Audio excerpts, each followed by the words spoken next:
certain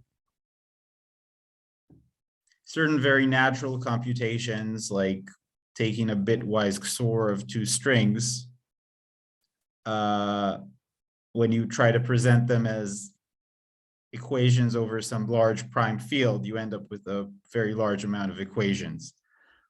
So basically the lookup approach in SNARKs is don't encode your computation as a sequence of low degree equations in your prime field. Just pre-compute a table of the valid input-output pairs or input-output tuples, and then invent protocols that allow you to prove that certain parts of your witness are in this pre-processed table. So how that connects to the sort of the work on snark-friendly functions is, I mean, there's not inherently a contradiction. And, as a side note, there's this work of Dmitry Kovratovich and others on reinforced concrete, where they try to combine, lookups with being snark-friendly to a degree. But in a sense, it's antithetical to the work on snark-friendly functions, because that work was saying, okay, the snark is forcing us to work with low-degree equations over our field. So let's come up with hash functions that mostly only do operations like that. Whereas the lookup approach is like, give us your whatever you're working with, SHA-256, what a AES, whatever, and we'll work with that.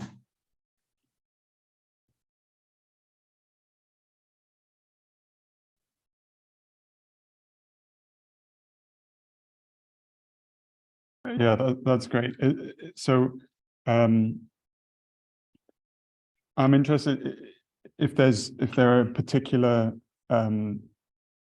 I'd say particular applications where one approach might be preferable to the other, or if there's some sort of modular approach we can take. I guess you kind of alluded to that there.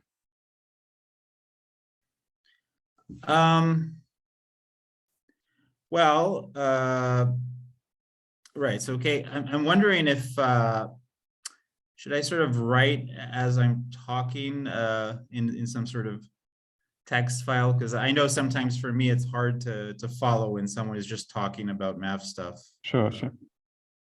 All right, let me let me just open some notepad and share it. Okay, so share screen. Oh,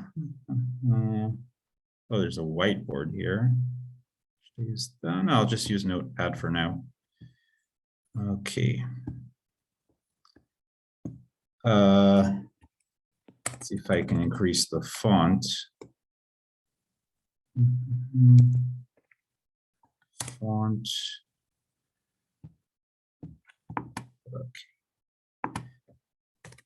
Okay, not bad, I guess.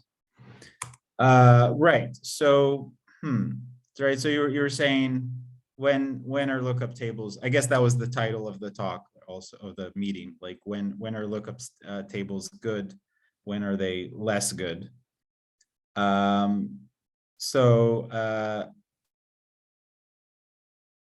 Actually, well, maybe I'm by the answer that's I would say mostly at the very least a combination of lookups and low degree constraints is good, like versus only low degree constraints.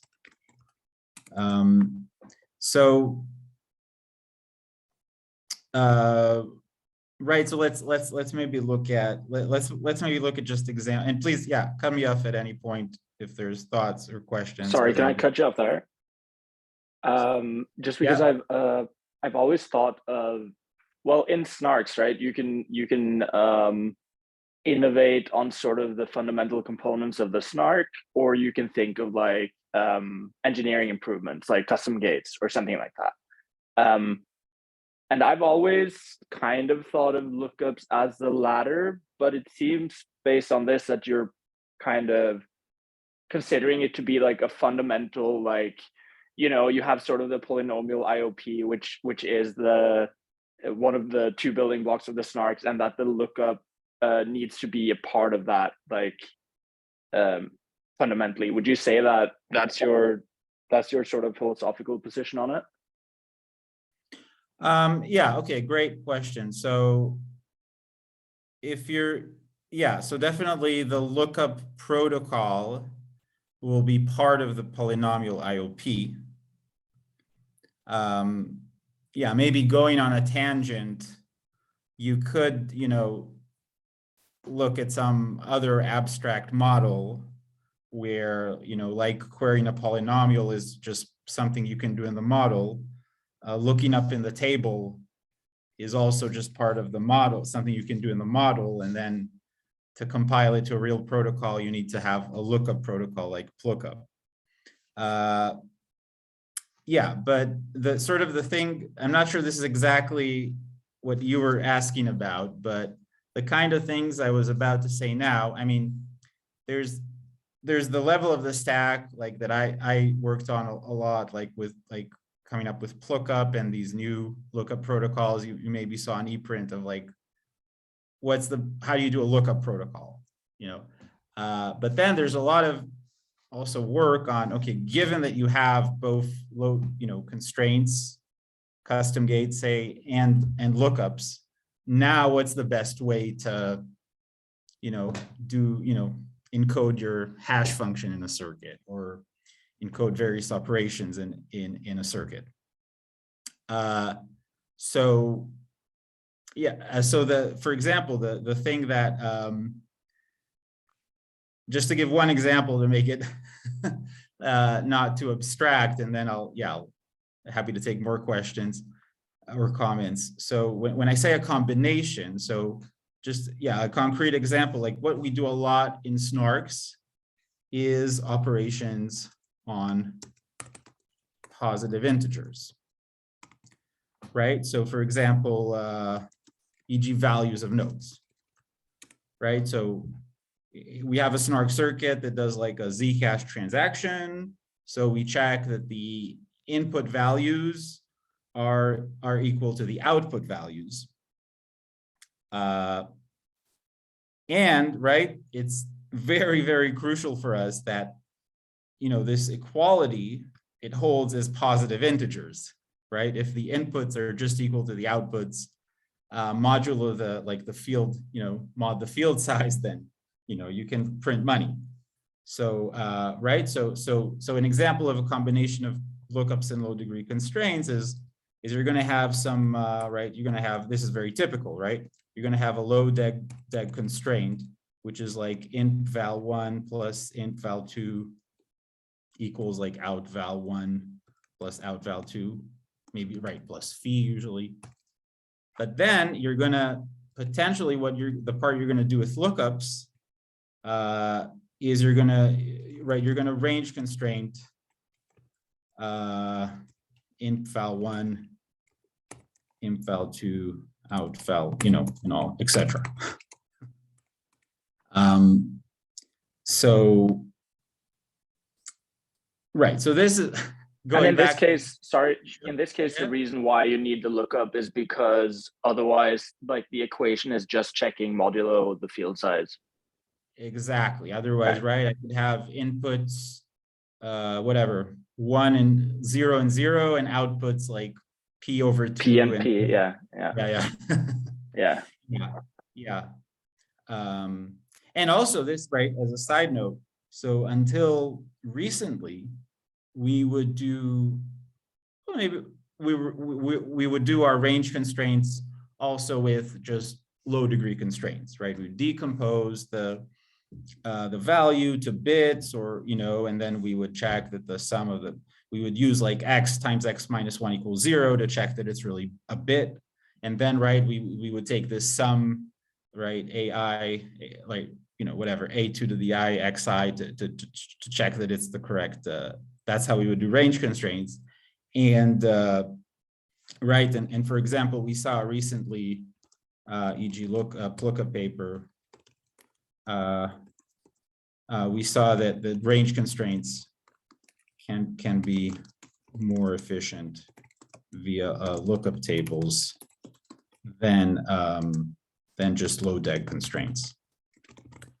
Oh, and of course, I'll make an asterisk here that, also what, you can see in the Lookup paper is that range constraints are an easy table, right? The table is really simple, right? It's just a value 0 to some m.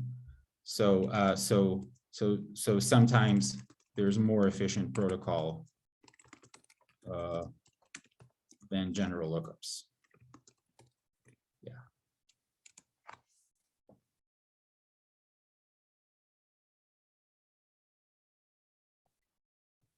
So okay, so range checks is like a clear use case. Can you do range checks with just sort of gates? It should be possible, no? Like you right, can so do it. Yeah, so right, the traditional range constraint, right? Say for checking, but yeah, let's go over this so we're all on the same page. For checking, say x is smaller than some 2 to the m, right? What is the traditional way? We send x1 to xm. We check that, right, xi times xi minus 1 is 0, right? So we check that the xi's are binary, and we check that, right, for each I, and we check that some I xi, what is it, 2 to the I minus 1 is equal to x, right? So that's like m plus 1 sort of m plus 1 constraints total.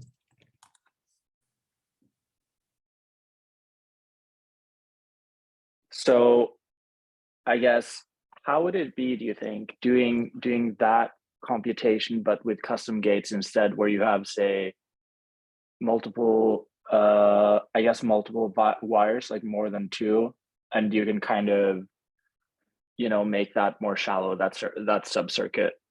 Is that something you've tried to compare? Well, I mean, so you can, I mean, this was not the point I was sort of making, because the lookup tables can take you even much farther than custom gates. But yeah, but since you brought up, so for example, how does Aztec right now in production do range constraints? So right, so we just like, right, if you allow, right, deg4 equation instead of deg2, right, you can just right, just decompose into quads instead of bits, right? And then you're just gonna, so you're gonna have like just x1 just to x m over 2, and right, and you're just gonna check that it's the correct quad representation. You're gonna check that. So you're gonna check that these guys are from 0 to 3. So you're gonna check like xi times, right? This is exactly what's right now in the Aztec production code. This is what is happening. And right, and you're just gonna do this, right? And so you've gone down to m over 2 plus 1 constraints.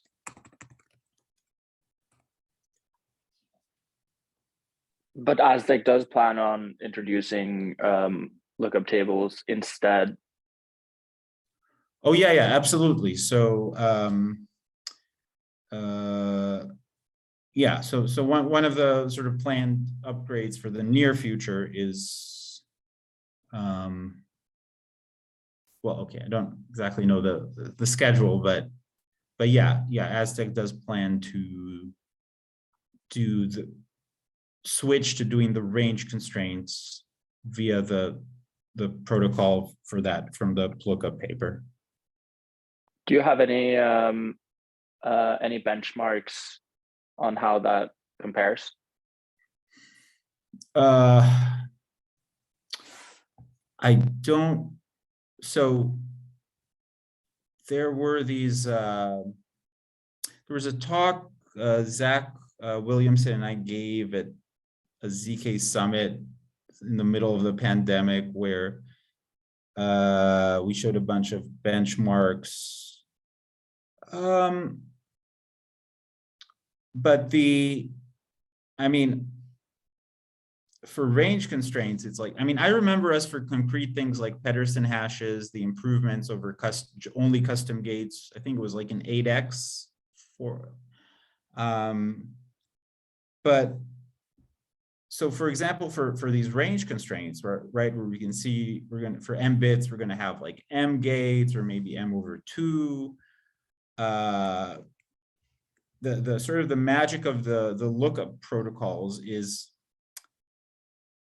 at least assuming you're doing a lot of lookups, like you're doing,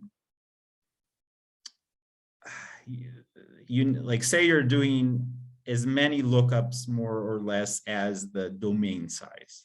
Like say you're doing 2 to the M lookups, then basically you're going to have one constraint per lookup. Like, so right, so if lookups, when num of lookups is then, or maybe I'll write specifically with lookup, because part of the point of the newest works is to not have this requirement of a large number of lookups.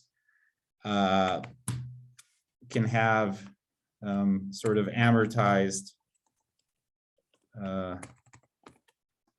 one constraint per lookup.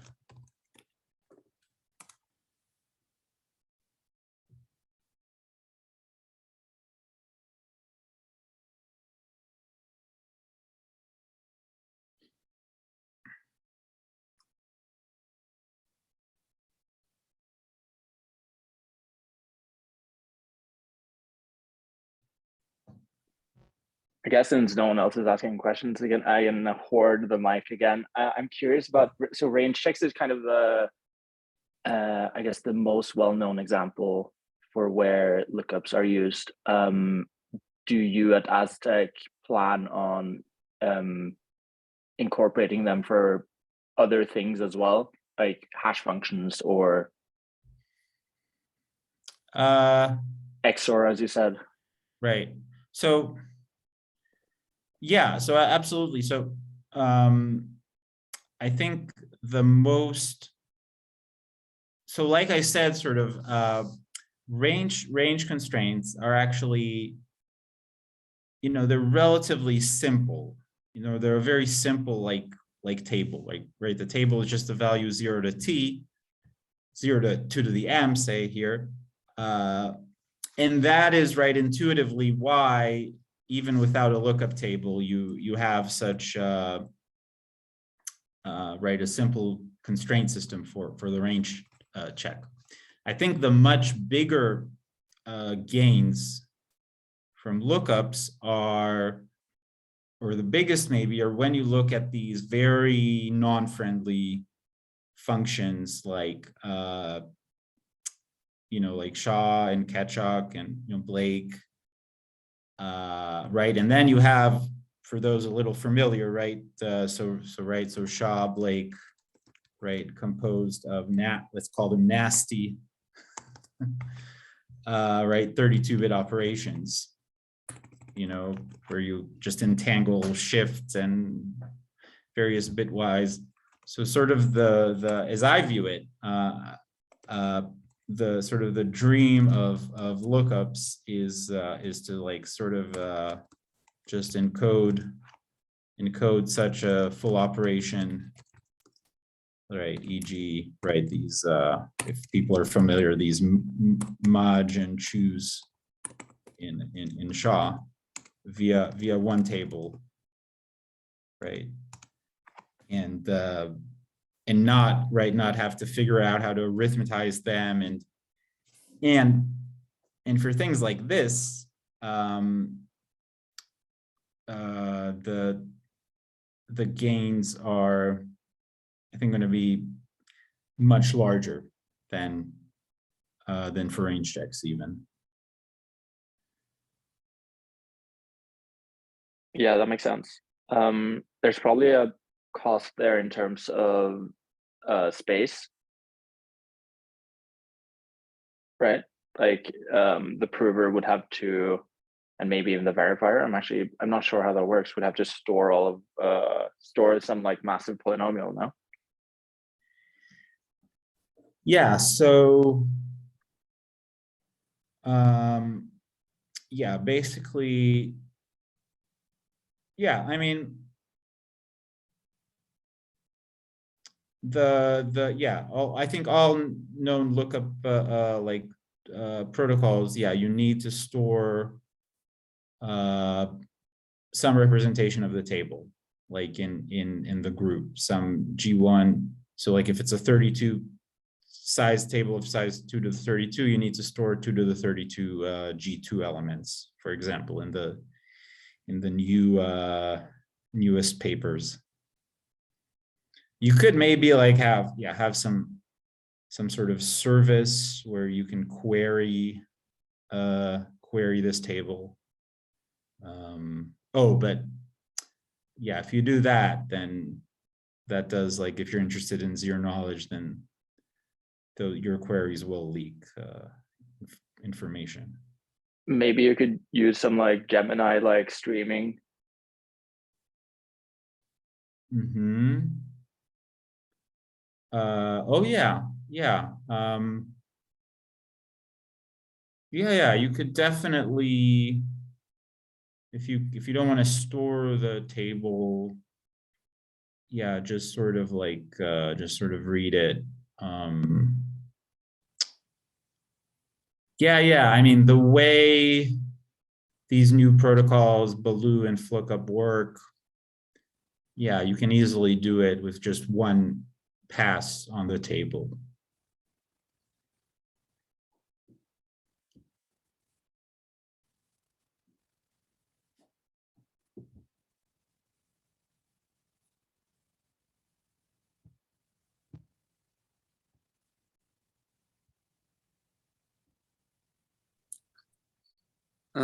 I have a naive question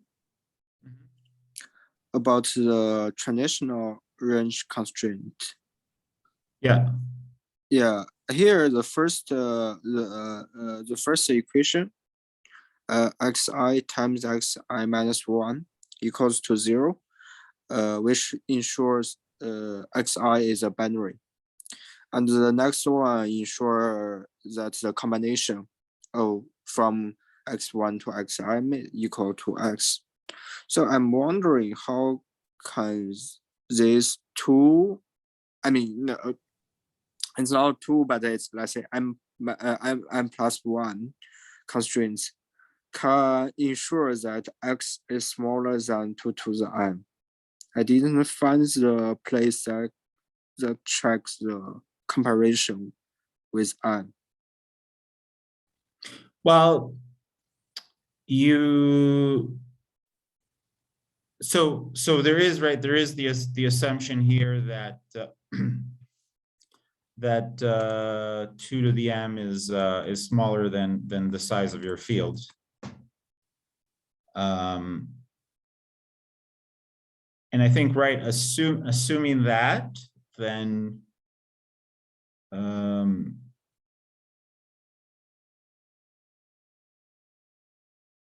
well, I think I mean, right, maybe I don't understand the question. I mean, right, you know, if you know the xi's are binary, then you know this sum is at most 2 to the m.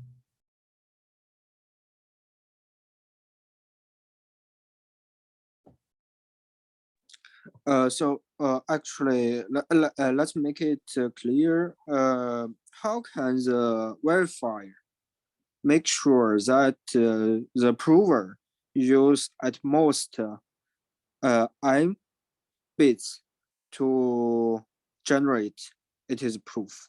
I mean, if I use more bits, I can still give you the similar proof. Well, I mean, it's going to be encoded in the proof system that you can only send m bits.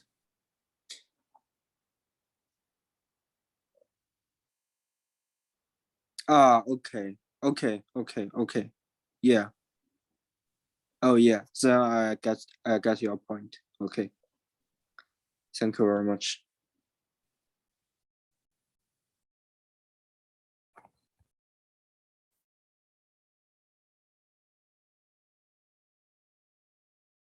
How do you think about snark-friendly hash functions? I mean, so there are some advantages to Shah and Blake, and like they're battle tested and whatnot.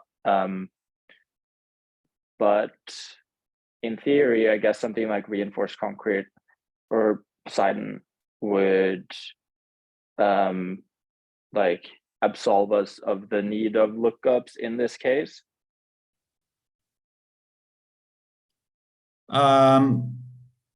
Well, I mean, reinforced concrete, I think, does use lookups. Yeah, I mean, I'm not, I'm not a big hash expert. I mean, initially when the snark friendly functions when that started being a thing, I mean, something about that made me, nervous that,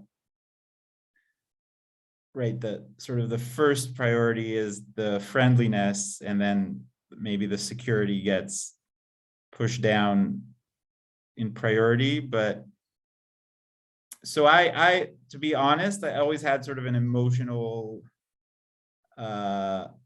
negative bias a little against them. Like, it felt to me a little like, sort of maybe cheating, like we can't, sort of do the standard hash function. So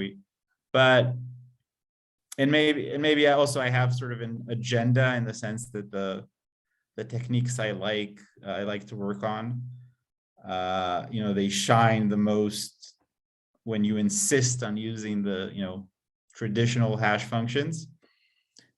But yeah, I mean, I'm definitely not a, not a hash function expert. And I guess the people that designed the friendly ones, I mean, they, some of them were also involved in designing the non-friendly ones. So maybe they have, stronger intuition on why, I mean, those are as secure. So yeah, that's what I can say about it. It would be really cool in general, once you have implemented it, to see, say, for like maybe just general random Aztec computations or Noir computations or whatever, see how I don't know what you call the Planck variation with lookups. Is it ultra, turbo, one of these things? Yeah, we call it ultra Planck, and I think there's a version called Lookup. Right. But yeah, it would be super cool to see how it compares for those circuits, like just having, with the only difference being with lookups or without lookups. Yeah. Yeah, like I said, I don't remember the exact numbers, but I think, yeah, it was like an 8x or 10x for some primitives.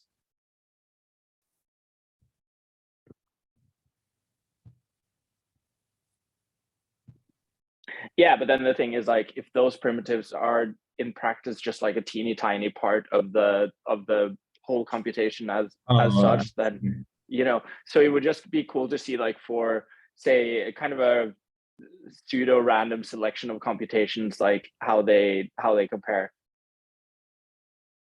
Yeah, yeah.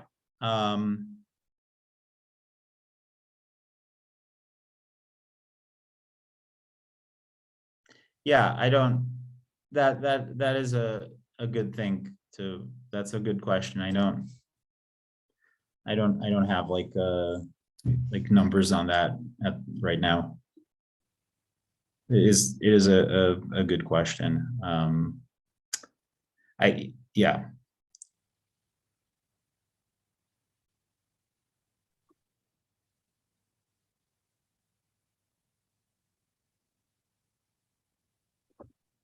I had a question. Whenever you're actually like, I guess engineering, so like a lookup protocol for some operation. So you mentioned like, like Moj from like a SHA family hash function. And I think I watched maybe a talk that you gave about sort of, developing a lookup protocol for like bitwise XOR. And you rely on this kind of like sparse representation of some of the inputs. I guess I would be interested to know, like, what is the actual process that you go through in terms of trying to figure out, like, okay, I have an operation, I want to come up with a lookup protocol for it. How do you like actually, go from bitwise XOR to having the insight to use this like sparse representation? So yeah, I should say, as a disclaimer that I mean, I helped coming up with the actual lookup protocol, but in terms of using it, it was mainly Zach Williamson. So he would answer this better. A lot of my intuitions are just from seeing what he did. Yeah, but one really big thing is this sparse representation thing. I mean, basically, every time you have any function that is symmetric, then sparse representation is probably the way to go.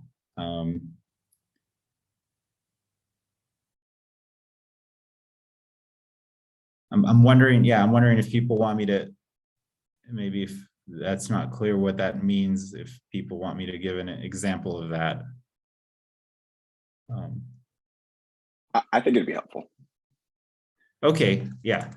So yeah, so I'll give the example from the talk. So you have, say you have bitwise XOR of 10-bit strings. So and you want to do it using a lookup table. So option one is, and this is relating to what I said earlier, I think this is a really nice example of how lookups can work nicely together with the native field operations. So option one, right, is you have a table of all a table of all A, B, C, such that A, B have 10 bits. By having 10 bits, I mean, right, these are field elements. I mean that like they're from, say, 0 to 2 to the 10 minus 1. A, B, C have 10 bits. And A and C is the bitwise XOR of AB. So right, so if we call this table T, then T will be of size 2 to the 20. Right, is that clear?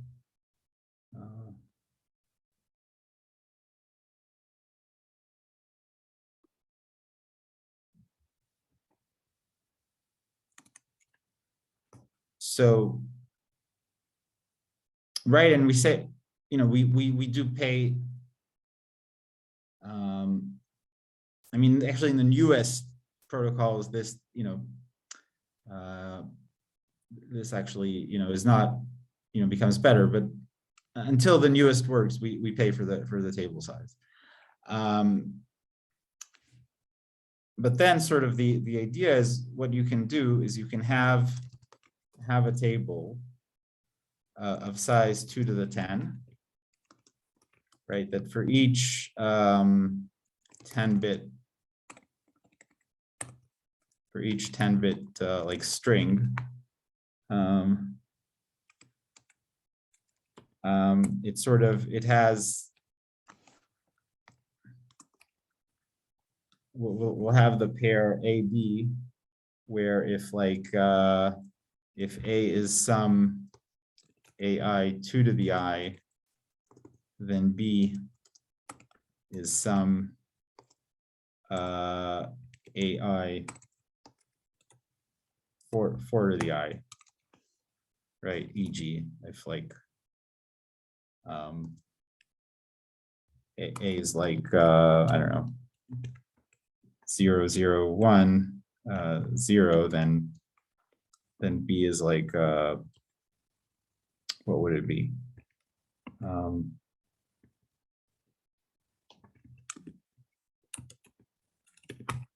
It's a better example.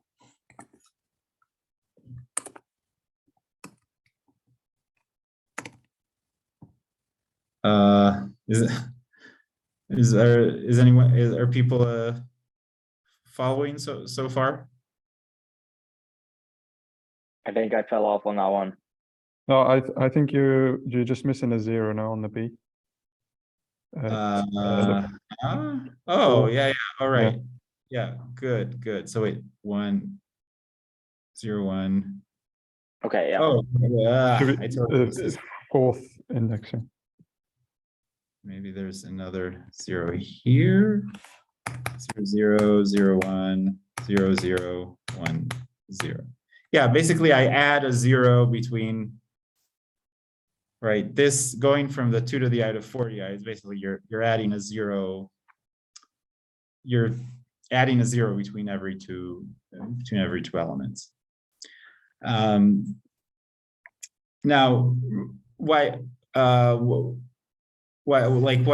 is this useful? Actually, let's call this, better call this A prime. The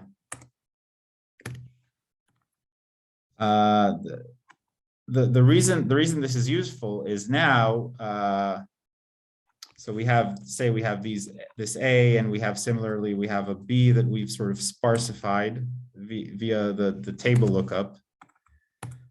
So now we can just do in the field A prime plus B prime. Right, and right, you can check this. The even bits will be, let's call this C prime. Even bits of C prime will be the correct bitwise XOR.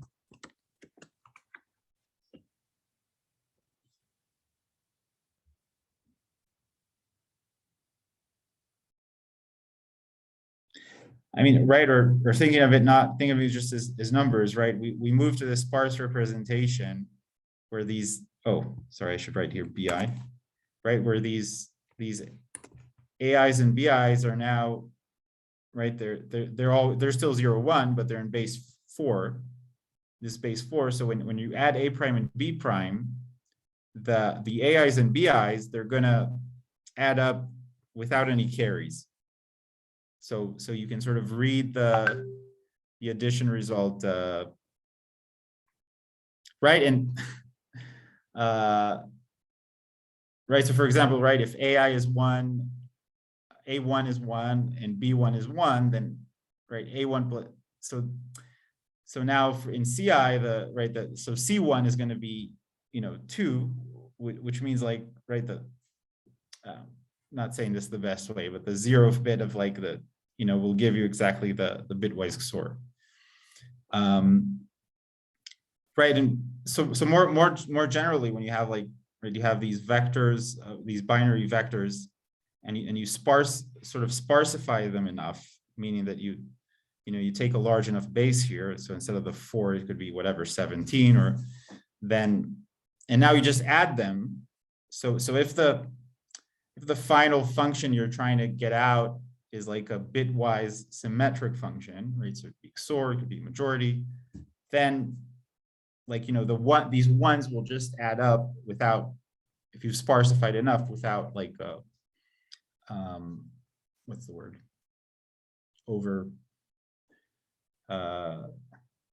Forgot the word.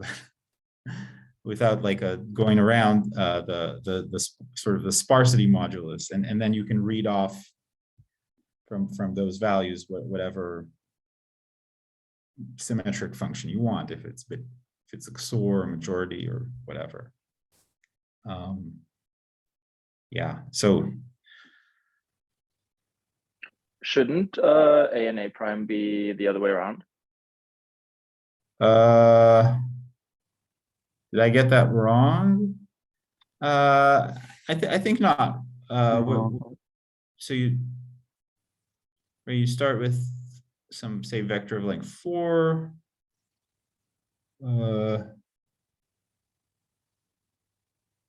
And now you, like, going from base 2 to the I to base 4 to the I is like adding these zeros.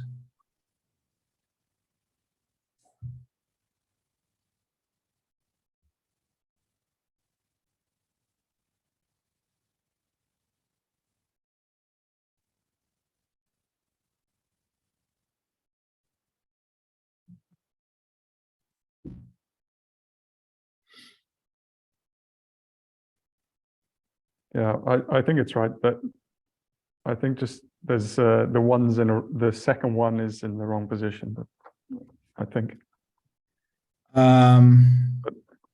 So let's see. I mean, right. So this is, you know, let's actually do, so right. So this is like what is this number? It's like 10, right? Am I getting that right? Am I reading in the right direction? No, I mean it should be 5, no? Wait. Or am I reading in the wrong direction? Maybe I'm reading. That's why I was confusing the entire time. Oh. Oh, maybe I'm. Okay. Yeah, maybe Whatever. I'm thinking of it as left. Sorry, maybe I'm thinking of it as left to right. Like left is the most significant bit. That's okay. That clears up all the confusion from my side. Yeah. no, sorry. Yeah, I guess when you write it as a vector, then yeah. So let me just, in case anybody sees this, MSB is on the left.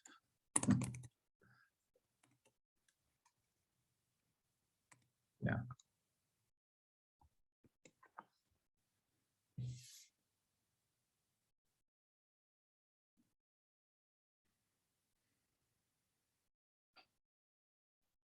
So I've seen I think every lookup protocol of like the newer ones I've seen they are polynomials IOPs, right? So you can instantiate them with any PCS.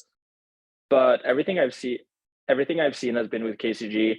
Am I right in thinking that if you use some Merkle-based thing for this, then you'll just have to commit to like a massive Merkle tree, and therefore it's like maybe not as nice? Yeah, so that's a great question. So until recently,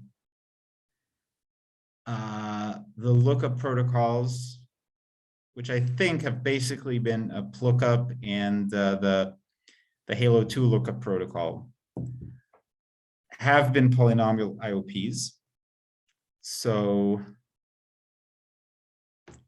yeah, and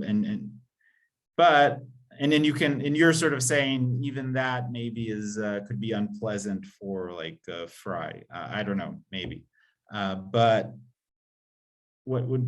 actually the newer sort of the new generation, or starting from Calc, they're not polynomial IOPs anymore. They inherently rely on pairings. So this, like, now this new sequence of works from the last year, Calc plus Lookup and Baloo, they, you could say, only work with KZG.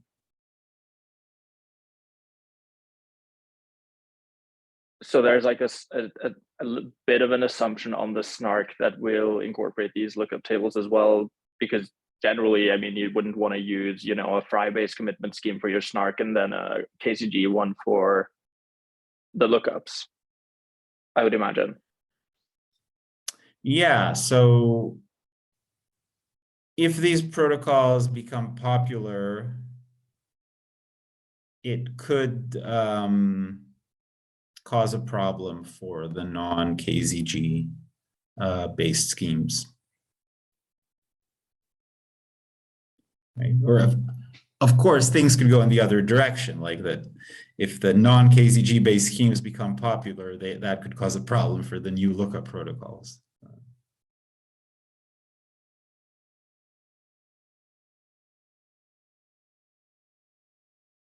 Yeah, and I guess it raises the question of like, can you design a nice protocol that shows a fry commitment and a KZG commitment are to the same polynomial, and then maybe you can combine? I mean, it seems messy. I don't know. Yeah.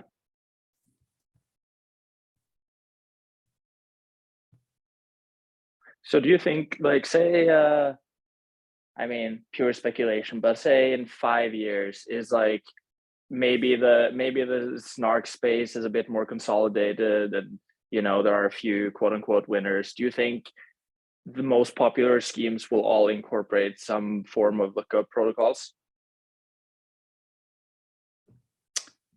Yeah, that's my guess.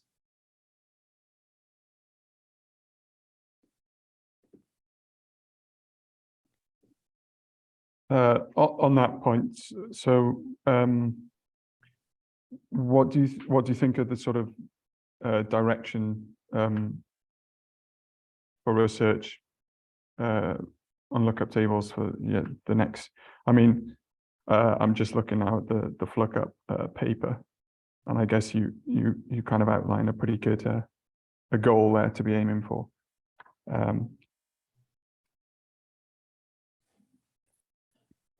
Well, actually, I don't know if this is exactly what you asked, but actually let me mention sort of an open question that I'm interested in right now that relates to the Lookup paper very much. So, and the question is basically what we can call tuple, I'll call them vector lookups. So which just means, right, we want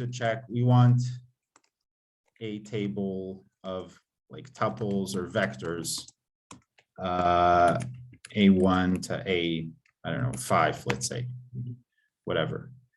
Or no, let's make this a general case. So we want like to check that a row is in a pre-computed table.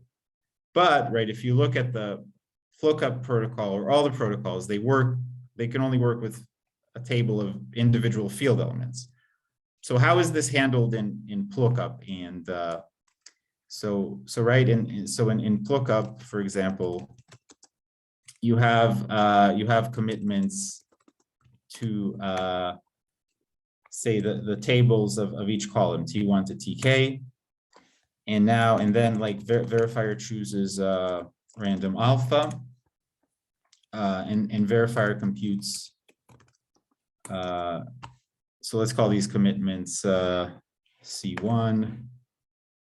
You have commitments, whatever, C1, CK to tables T1, TK, representing the different columns. And then the verifier computes the commitment, which is some alpha to the I CI.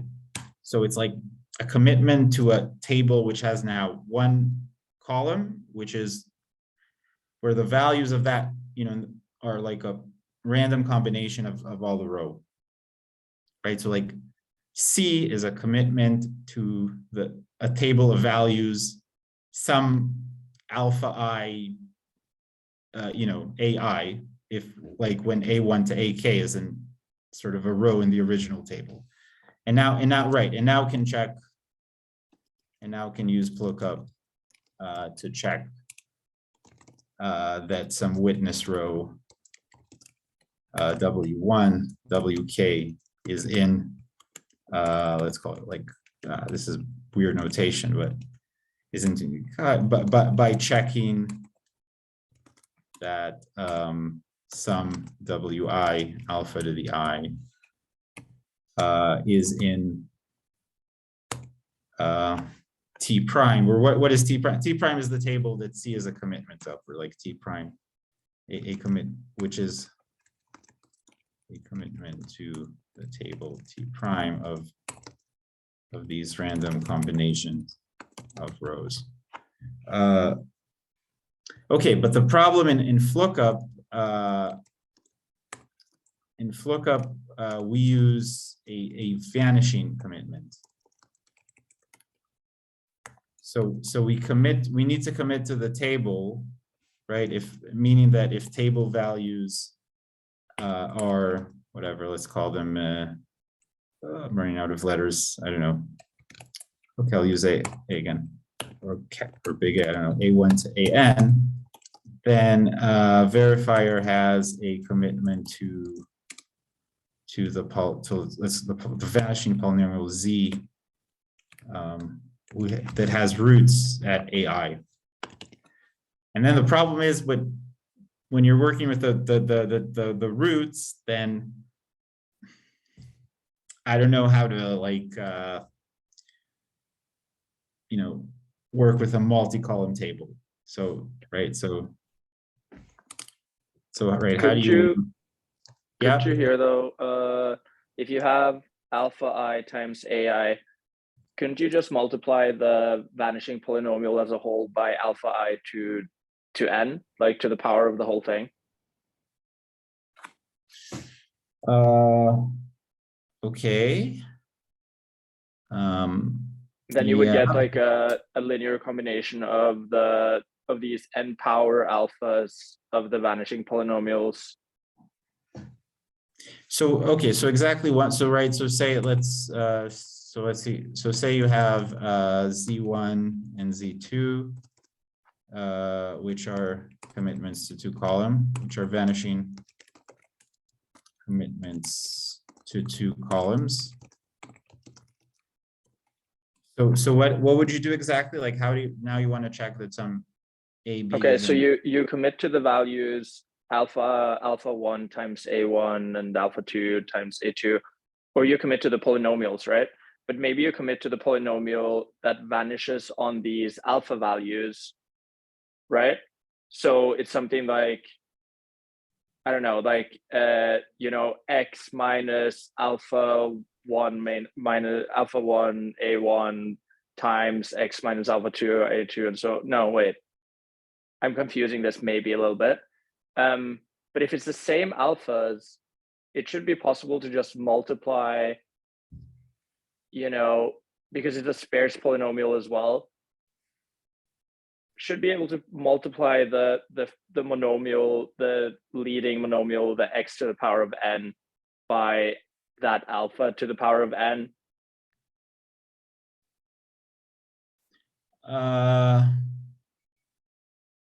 Yeah, maybe. I'm not sure I follow.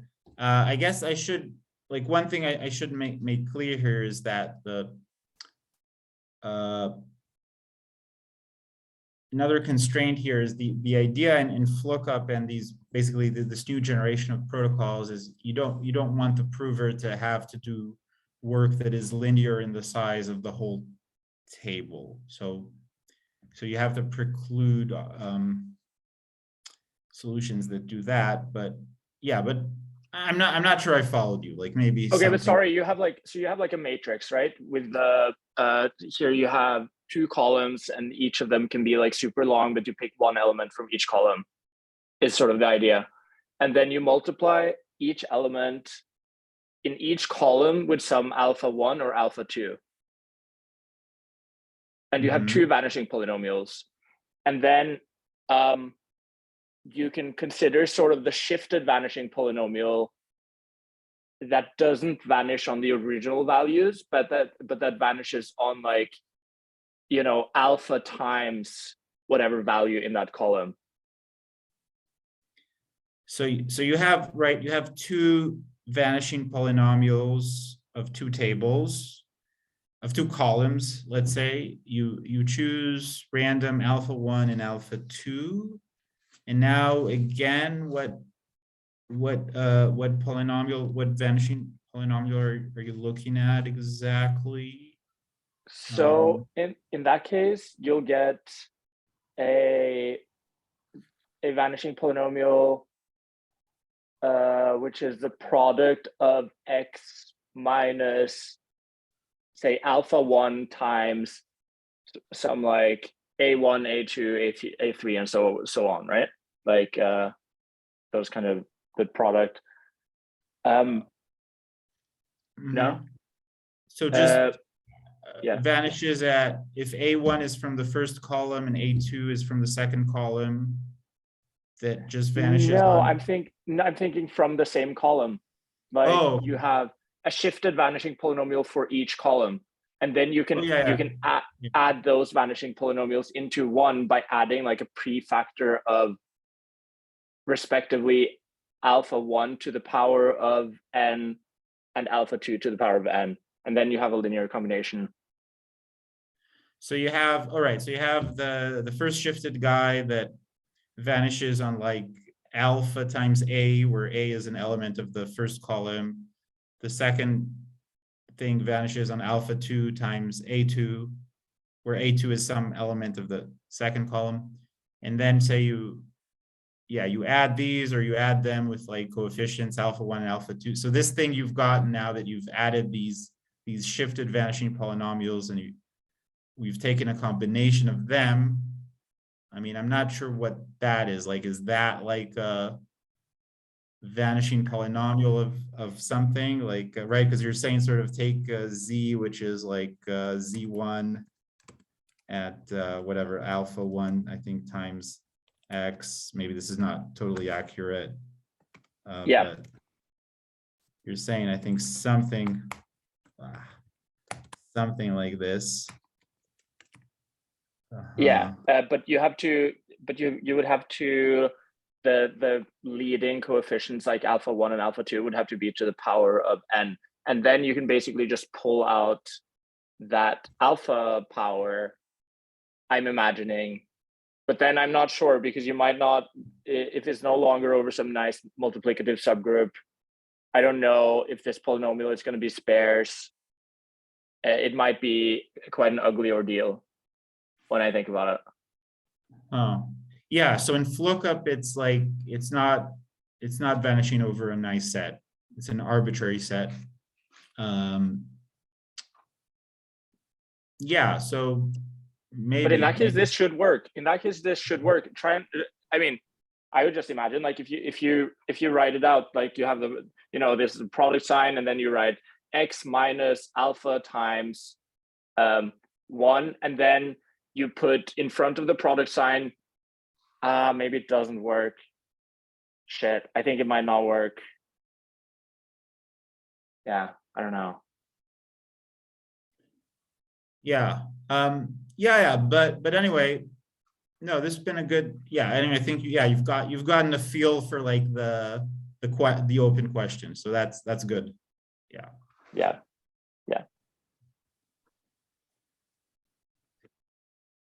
Hey Ariel, I wonder, how do you go from this root set to do you need evaluations over the subgroup of this vanishing polynomial? Do I need again? Do I need what?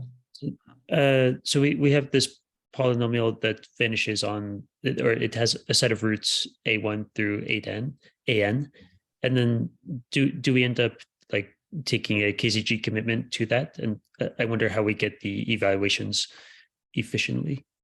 So right. So how Lookup works is, so right. So the idea of Lookup is to be able to work with a big table where the prover doesn't have to be linear in the size of the whole table. So essentially how lookup works is first you use pairings. You start with a vanishing commitment to the big table. And now there's, in this table, there's a small set of values, call it I, that our prover right now actually wants to use. So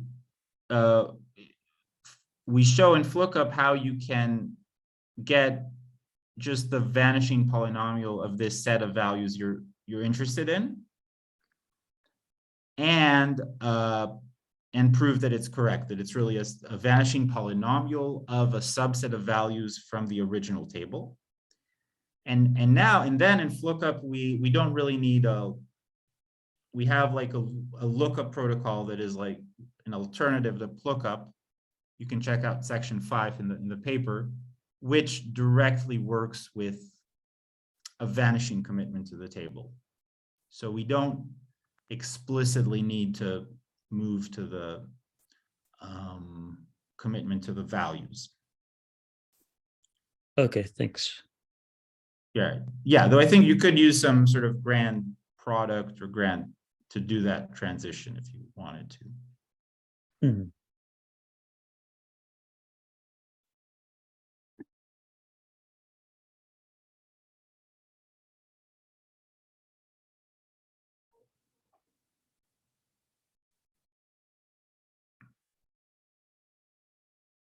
Do we have any other questions?